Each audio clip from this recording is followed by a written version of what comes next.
Hey, happy Sunday from Las Vegas. So I hope everybody's having a happy, safe weekend out there.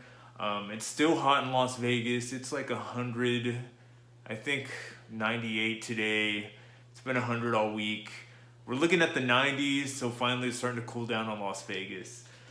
So welcome to Studio Sunday. I'm going through some gear that I had previously, and I'm going to review it, and I'm hoping and wishing and praying everybody is doing well out there. So normally, regularly, lately, I've been using my my Korg RK100 to play these two Korg Vocas because I hope and wish and I pray for a Moog liberation. Is it Moog? Is it Moog? Is it Moog rhymes with Vogue? Is it Moog rhymes with Fugue? Which do you think it is? So, I love the 80s. I love old synthesizers. I want a Moog liberation, a Moog liberation. They're $2,000. It is within my reach. I do have the money. I could buy it, but I don't really need it. So, what's the next best thing? Use the equipment I have to make that kind of sound. Now, my big thing is having old gear from the 1980s, but using new gear, using new gear made to sound like old gear, in the most ridiculous way works. Behringer has made a whole bunch of different clones that are basically using modern day technology to make old stuff. So it's making old stuff new again by making old stuff from new stuff, if that makes an insane amount of sense. So basically, I've been using the Korg Vocas. I love the Korg Vocas. You've got oscillators, you've got buttons, you've got knobs, you've got little twisties to work with so you could edit your sound.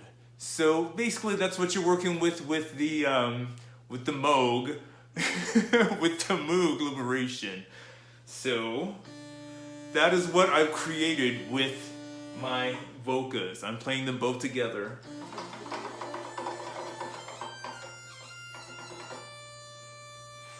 Oh, by the way, I cannot wait for Halloween. What are you gonna be for Halloween?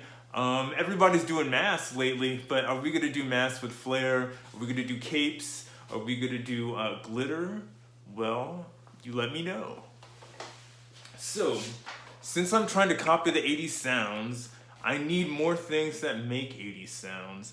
And believe it or not, Behringer is doing a good job. I did a video a couple of weeks ago how I was trying to criticize Behringer. I was really hoping to pick up a whole bunch of Behringer trolls just to battle on my channel.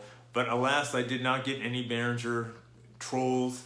I believe it got a whole bunch of super nice people who really like Behringer's technology. And you know what? Even though there's one or two things about technology that I argue about with their new clone series, I can't say that I hate Behringer. I really like them. So if I really want the sound of a Moog,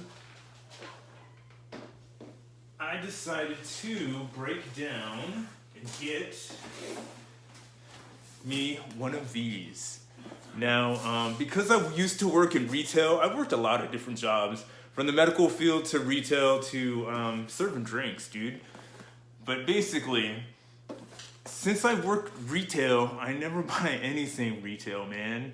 I never buy anything full price. I found this open box on Reverb from actually a local store that's in Las Vegas called Music Tribe. And believe it or not, while I'm delivering pizza, I swear the dude in the Music Tribe car, he's like totally like cut me off a couple of times in traffic. So I run into them all the time on the east side, or rather they've cut me off. They've not run into me, thank goodness. But yes, I bought this open box from Music Tribe, and I'm inviting you to open box it with me. Now, I did do a little research on this guy. I know it is a clone, a Behringer clone of, let's see, of the Behringer Model D. Now the Behringer Model D was an analog mono synth from the 1970s. I'm in love with that sound. It was used on a lot of popular concert albums. What I'm excited about is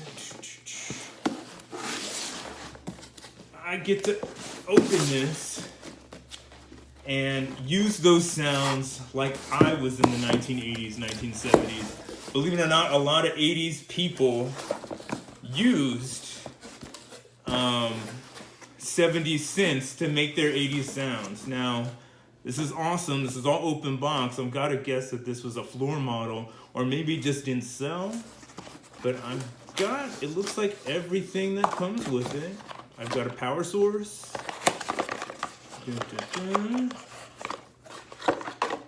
Power source. We're gonna need this. Oh, by the way, don't say bad things about Behringer. Like I said, I thought I would get a whole bunch of Behringer trolls on my channel. I did not. I got a lot of nice people who said a lot of nice things about Behringer. But also, I said it was really easy to program the MS1. Dude, as soon as I said that, dude, all my knobs and switches were turned the other way. It took me like an hour and a half hour to reprogram my MS1 back to the squelchy sounds that I like. Okay, we're getting there. I've got cables. I'm guessing patchy cables. I've got one of my favorite things, a catalog. And I've got plastic. I'm guessing they rewrapped it. I think this thing retail is like $300-400. I got it for like $150 and some tax. I'm gonna read this later. I'm just gonna break through this sounds. Let's see what I can make come out of this. It's wrapped really well, I'll tell you that.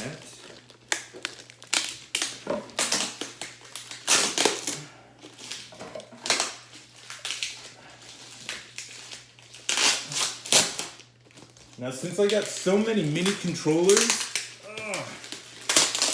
I have no need for giant new keyboard. But I do want to play with different gear. And I do want to make different sounds. So, sound modules seems like the way to go if I've got a whole bunch of mini controllers just waiting for sound.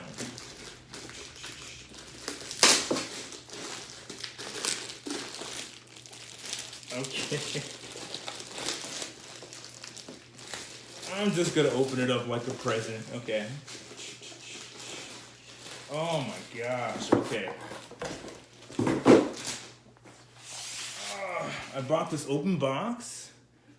Heavy metal body. Little wood panels. In and out audio.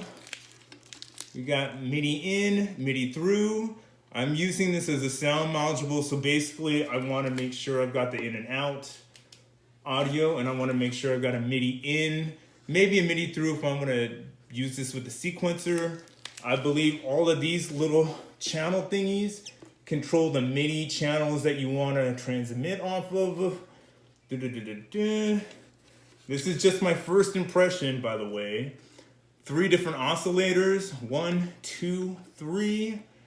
Editing, whatever different sound wave you want to use on them. I have no idea what any of this is. I've got plugs to plug into these, so I guess if I want to, I don't know, play with timing and patchwork. Okay, here we go.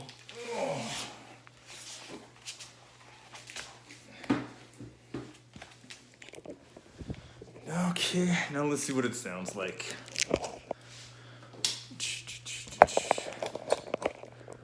Oh, coffee, save me. Save me from myself, coffee. By the way, I hope everybody's staying cool, staying safe out there. It's still hot in Las Vegas. I spent a long day morning at the lake, and I'm kind of exhausted doing this, but I also really want to hear how this sounds. Let's see. Da-da-da. Is this my main on? I don't know. There's my on switch, okay. On switch. Let's do audio. Low or high? Oof, that sounded a little strong. Now, by the way, my favorite keytar, I'm gonna use my favorite keytar to measure, to test the sound on this baby. I have not played with this, I have not read the instructions. It's just the first impression, man. Don't you love how you can't redo first impressions? All right. So this is my Korgs.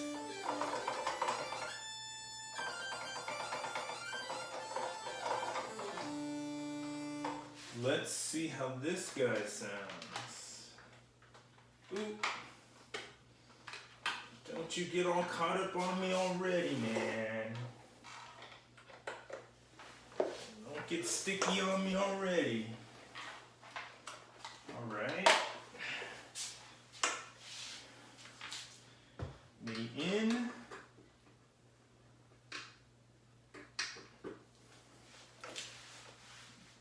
Let's see what we got. We got nothing. All right. Okay. Let's try volume. All right.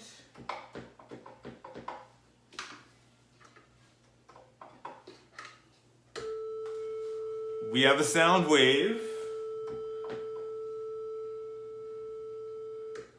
Ooh.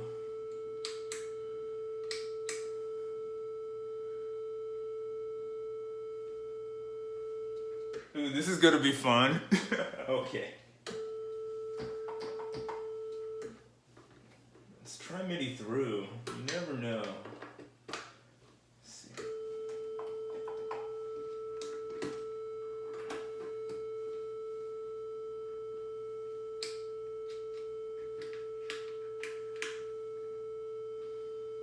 Wait a sec. Okay. I think that's my output.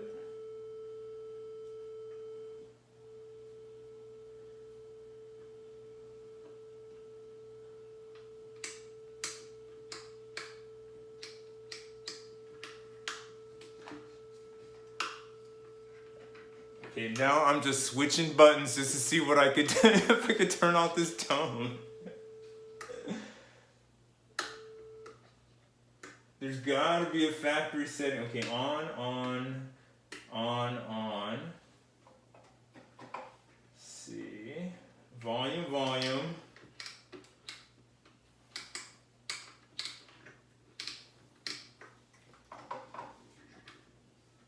Oscillator on.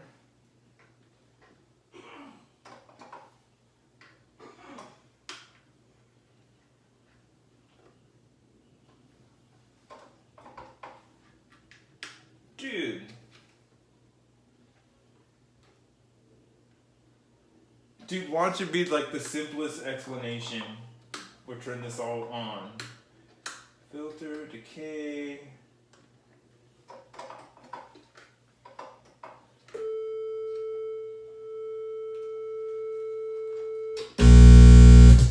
Whoa.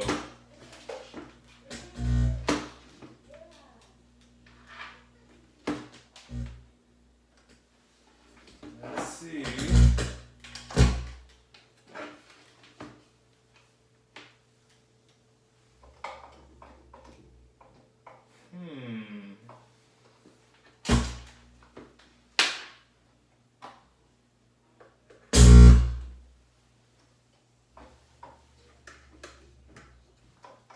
Oh, this is gonna be a fight. This is gonna be a fight to learn how this baby works, man. Okay, hold on. I need instructions. There's gonna be a part 2. Watch the part 2 be like, all I had to do was switch this and turn it off and on and then dance around in a circle. Okay, hold on. Wave, main volume.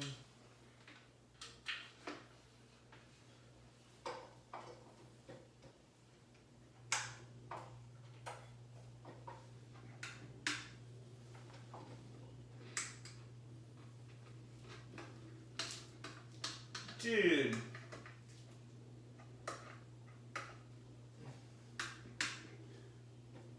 What will happen?